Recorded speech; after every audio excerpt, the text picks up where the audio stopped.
Alexander Volkanovski versus Diego Lopes is happening in April for the featherweight title since Ilia Topuria has vacated the featherweight title. Now, who's going to win this fight? When we talk about who's going to win this fight, let's take a look at their latest performances in which Alexander Volkanovski fought Islam Makhachev for a second time, in which Islam Makhachev dropped and put a lot of punishment on Alexander Volkanovski, and the rest enough and stopped the fight in round one.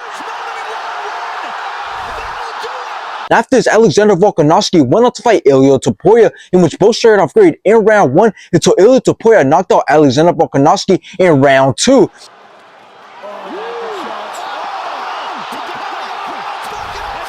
Now let's take a look at Diego Lopes' latest performances, in which he fought Dan Ige, in which Diego Lopes started out very fast. His striking and grappling was great, outlanded Dan Ige, and Diego Lopes won by decision.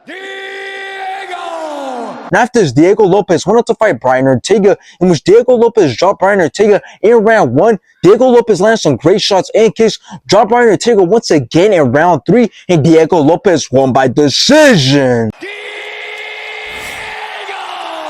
Now, before we talk about this fight, let's talk about Ilia Topuria vacating the title, because now that he left, we will never know how he would have done against Movsar Evloev, who's the best wrestler and grappler in the division. And now fans will question how good Ilia Topuria actually is. And besides Movsar Evloev, there's nobody else who stands a chance against Ilia Topuria. So this fight against Alexander Volkanovski and Diego Lopes is kind of pointless, because Movsar Evloev will just end up fighting the winner, and he's going to beat them pretty easily considering that he already beat Diego Lopes. But now let's talk about this fight. Well, it's very interesting, because if you look at Alexander Volkanovski, it is obvious that he is on a bad run and he is on the edge of his career.